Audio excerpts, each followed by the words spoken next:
Je suis dégoûté. Voilà, comme ça vous avez l'ambiance et le cadre de la vidéo dès le départ. Hier pourtant j'étais le plus heureux du monde parce que Xabi Alonso il annonce à Leverkusen qu'il quittait le club après les 2 dernières journées de Bundesliga. Il a pas annoncé qu'il venait au Real Madrid. Il y a eu plusieurs questions pièges comme quoi est-ce qu'il avait son visa prêt pour les États-Unis, donc potentiellement pour le mondial des clubs, etc. Ça a été une conférence de presse assez concise et assez rapide. Mais j'étais heureux parce que l'annonce d'Alonso au Real Madrid s'approche à grands pas et sûrement pour la semaine prochaine. J'étais heureux parce que le Real Madrid annonce bien sûr en interne que Huijsen est une des priorités, si ce n'est peut-être la priorité en défense centrale. Et là j'apprends ce matin en me levant, ce samedi matin, que Zubimendi va signer à Arsenal. Fabrizio Romano et toute la clique, ils annoncent qu'Arsenal a payé sa clause libératoire et que le joueur est d'accord avec le club pour le rejoindre. Et j'ai les boules, parce que Zubimendi, ça fait des semaines, des mois que j'en parle, que le Real Madrid est intéressé, que le Real Madrid en a besoin à ce poste-là, au niveau du jeu, de la fluidité du milieu de terrain, à la relance, par son intelligence, etc. Et finalement, Zubimendi vient pas. Alors qu'Alonso, c'est une de ses priorités, c'est un de ses joueurs cibles préférentiels pour le mercato, et d'office, on lui donne pas un de ses premiers joueurs prioritaires.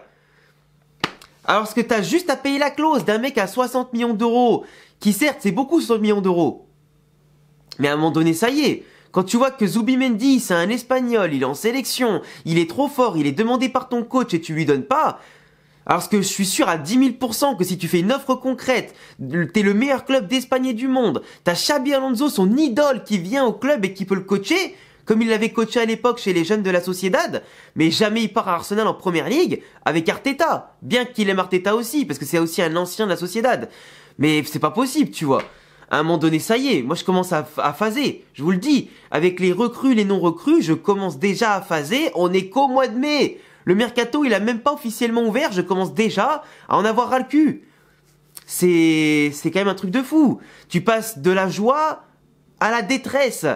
Et aujourd'hui, pour renforcer le milieu de terrain, sachant que Modric va sûrement partir parce qu'il a plus de contrat et le Real Madrid va pas le prolonger parce qu'il est un peu vieux quand même, parce que tu sais pas si Ceballos va rester, tu sais pas, t'as beaucoup d'interrogations. Et en plus, vous savez, je vous avais dit que normalement pour aujourd'hui, je préparais une vidéo tableau noir de Xabi Alonso au Real Madrid, sa future tactique, etc. avec les joueurs actuels, plus les futurs recrues et éventuellement les futurs départs. Elle devait sortir aujourd'hui, mais je vais la repousser à la semaine prochaine pour plus la bosser sans mettre Zubimendi dedans du coup. Et en parlant aussi du fait qu'il y a quelques améliorations que je peux encore apporter.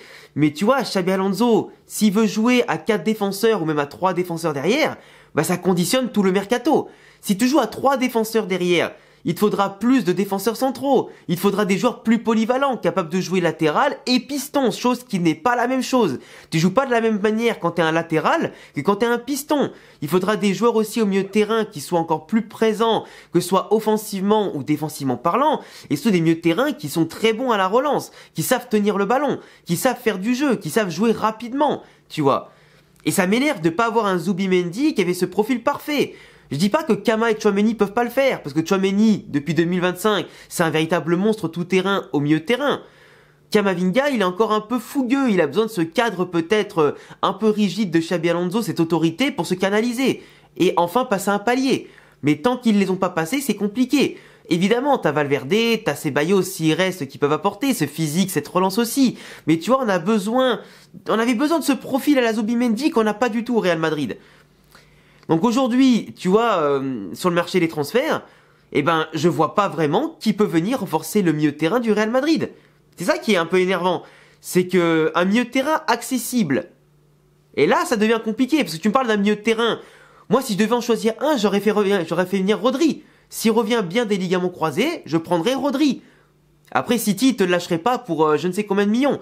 Donc là aussi, encore une fois, le critère de l'accessibilité, en mode pas trop cher, talentueux et profil complémentaire à ce qu'on a, et ben là, bizarrement, tu trouves quasiment plus personne. Parce que certains aimeraient, évidemment, penser au milieu de terrain de l'Inter Milan, là, Barella. Mais Barella, ok, il est jeune, ok, il a le profil qu'il faut, mais par contre, bah, il est super cher. Genre, Barella, tu l'auras pas à moins de 70-80 millions. C'est ça qu'il faut dire. Nico Pass, éventuellement. Lui, c'est pas un profil qui sera devant ta défense comme un Zubimendi. Lui, Nico Paz, c'est plutôt un profil qui sera un peu plus haut, qui fera le jeu peut-être tel un Toni Kroos, éventuellement. Mais Nico Paz, même s'il coûte 10 ou 15 millions par rapport à sa clause de rachat, je suis pas certain que c'était le profil dont on avait besoin en priorité. Sachant que Arda Güler va enfin avoir un rôle important, faut voir comment Nico Paz s'intégrerait à cet effectif-là et à quel rôle, tu vois. Parce qu'à Como, il joue un peu comme un numéro 10, là où au Real Madrid, si Nico Paz revient, il jouerait comme un numéro 8. Tu vois un peu le délire, tu vois. Donc forcément, c'est pas trop ce qu'on attend de base aujourd'hui, suivant les schémas tactiques du Real Madrid, bien que Nico Paz a le talent de s'imposer aussi, hein. C'est pas ça le problème. Mais il faut voir après comment aussi Alonso va faire reculer Jude Bellingham, qui c'est qui mettra plus haut entre Arda et Bellingham, même si je pense que peu importe que l'un soit plus bas ou plus haut que l'autre, ils vont beaucoup permuter dans les matchs. Donc suivant les offensives, suivant qui a la balle, suivant qui fera les appels, etc. Donc dans tous les cas, ça changera pas grand chose que l'un soit 8, que l'un soit 10. Mais moi, il nous fallait surtout une sentinelle puissante et technique. Et ça, c'est compliqué, tu vois. Mais en tout cas, je vous le dis, moi, il y a beaucoup de choses aujourd'hui qui me font très peur sur le mercato du Real Madrid. C'est cette capacité à investir. J'avais lu un thread super intéressant sur Twitter qui parlait notamment de la puissance financière du Real Madrid, qui parlait de l'exploitation du stade, qui parlait de l'exploitation commerciale qui n'arrête pas d'augmenter, des sponsors, etc. Et que le Real Madrid fait record sur record en termes de chiffre d'affaires d'une saison sur l'autre, avec des ambitions, bien sûr, de contrer les clubs États, de contrer les clubs de Première Ligue, de pas dépendre uniquement des droits TV qui sont trop inégaux par rapport à la Première Ligue et d'autres structures en tout cas équivalentes. Mais aujourd'hui, le Real Madrid est serré à court terme. Parce qu'ils subissent un petit peu ce qu'on appelle la crise de la dette, ils subissent un petit peu les dettes à court terme qu'ils possèdent et qu'ils doivent rembourser. Et forcément, entre les stades, les différents transferts, etc., il est pré-contracté pour certaines choses et qui n'étaient pas forcément prévues de base. Mais en fait, les prêts à court terme font un peu mal au Real Madrid. Là où par contre, à moyen et long terme, la trésorerie sera florissante.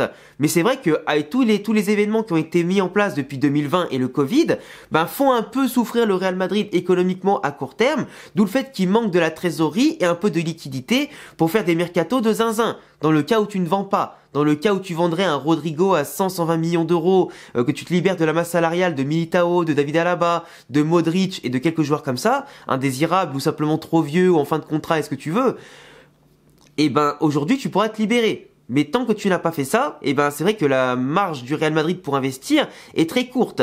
Par contre, d'après les prévisions, le Real Madrid à moyen long terme continuera d'être un des clubs les plus riches, mais par contre aura beaucoup plus de marge pour investir. Sans compter les réparations qui vont être faites au niveau du stade, etc. pour reprendre les concerts qui vont aussi rapporter énormément de millions d'euros et d'événements, tout ça, qui ont déjà bien lieu et qui font déjà tourner le stade.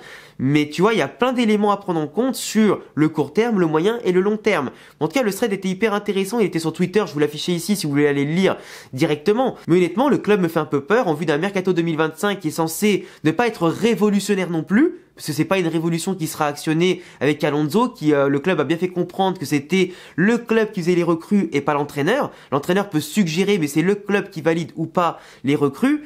Et moi, ça fait un petit peu peur quand même. Ça fait un petit peu peur d'avoir un Alonso qui viendrait, avec tout son talent, son expérience, son aura, son charisme, mais qui n'aura pas tous les outils qu'il faut pour faire le jeu qu'il veut. Et là, ce serait se tirer une balle dans le pied avant même le début de la saison. Et moi, je vous le dis, avec Alonso, je vais être le plus patient du monde.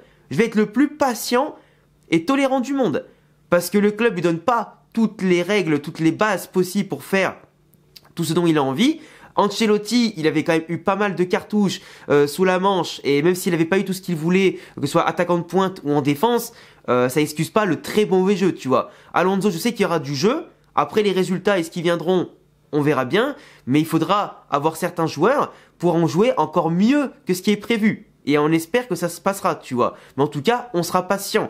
Mais j'espère que le club fera les bonnes décisions au niveau des ventes, au niveau des joueurs gardés et surtout au niveau des achats et des investissements à faire pour qu'on ait la plus grande chance possible de battre le Barça d'Hansi Flick l'année prochaine et de redorer un peu notre blason, quoi. Enfin bref les amis, merci de m'avoir écouté pour cette petite vidéo. N'hésitez pas à vous abonner et cocher la cloche. La vidéo sur la tactique de Xabi Alonso arrivera la semaine prochaine. On se retrouvera demain pour le débrief à chaud entre le Barça et le Real pour la finale de la Liga. Lundi ce sera le podcast Real Madrid sur ma chaîne avec Real France et Chronique Foot. Du coup, je vous dis à très vite pour de prochaines vidéos de qualité et passez une bonne journée. Ciao!